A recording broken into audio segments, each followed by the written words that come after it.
Que se passe-t-il si l'on combine Sandra Bullock, du vent et des oiseaux? On obtient Bird Box et c'est le review du jour.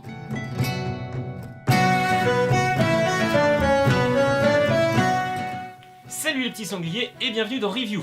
Aujourd'hui on s'intéresse à l'un des derniers films Netflix, Bird Box, avec en tête d'affiche une Sandra Bullock associable et des démons pas ultra sympas vu qu'ils souhaitent plus ou moins la fin du monde et la fin de l'humanité.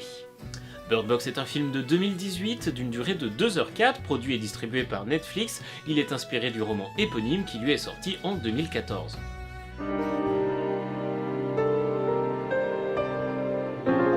Mallory prévient ses enfants. Si vous voulez vivre, n'enlevez surtout pas votre bandeau.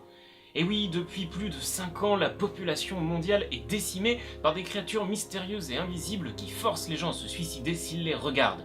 Dans l'espoir de trouver un ultime refuge, Mallory et ses enfants vont devoir traverser un fleuve, les yeux bandés. En réalité, l'histoire nous est contée en deux temporalités, le présent avec Mallory et ses enfants, et le passé sous forme de flashbacks fragmentés, majeure partie du film d'ailleurs, qui nous explique comment tout cela est arrivé.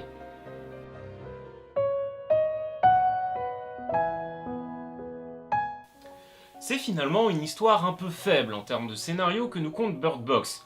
Alors oui, je sais, on regarde pas ce genre de film pour le scénario, mais tout de même j'en espérais un peu plus. Les personnages sont stéréotypés. Non.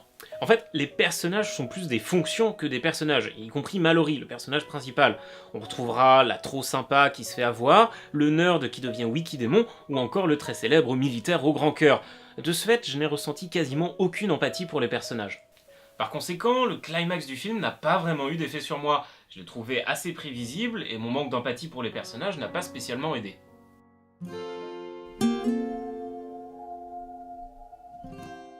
Comme il fallait s'y attendre, c'est super beau. Bah ouais, Netflix à la réalisation, donc forcément le visuel est impec. De ce côté-là, j'étais à peu près sûr de pas être déçu, et je ne l'ai pas été. Il y a des plans du fleuve avec de la brume vue du dessus qui rendent juste super bien.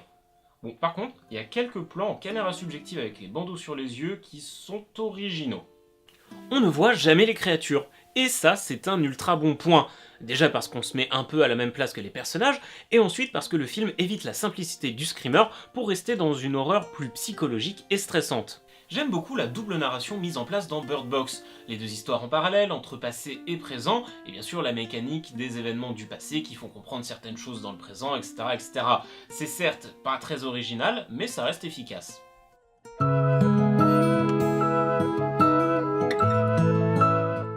Bird Box utilise des procédés efficaces mais connus. Par conséquent, le spectateur un peu habitué à ce genre de film ne sera jamais vraiment surpris, et pourra même très souvent deviner la suite des événements. C'est dommage car Bird Box aurait pu être un chef-d'œuvre s'il avait été un peu plus innovant. Il y a trop souvent des longueurs dans la narration et le potentiel de l'histoire est mal exploité. J'hésitais entre 6 et 7 pour Bird Box, donc je lui accorde 6,5 sur 10. Le film m'a fait passer un bon moment, mais il m'a pas spécialement chamboulé et il ne m'a jamais vraiment surpris. Merci d'avoir regardé ce review jusqu'au bout, je t'invite à partager la vidéo pour faire découvrir Bird Box à un maximum de gens, et puis tu peux également t'abonner pour ne rater aucun autre review. Sinon tu peux aussi me rejoindre sur Twitch, j'y fais très régulièrement des lives, ou encore mes réseaux sociaux, Facebook, Twitter, Instagram, et pourquoi pas mon Discord si tu veux venir me parler de films ou d'animés. On se retrouve la semaine prochaine, mercredi 19h pour un nouveau review. Ciao les petits sangliers.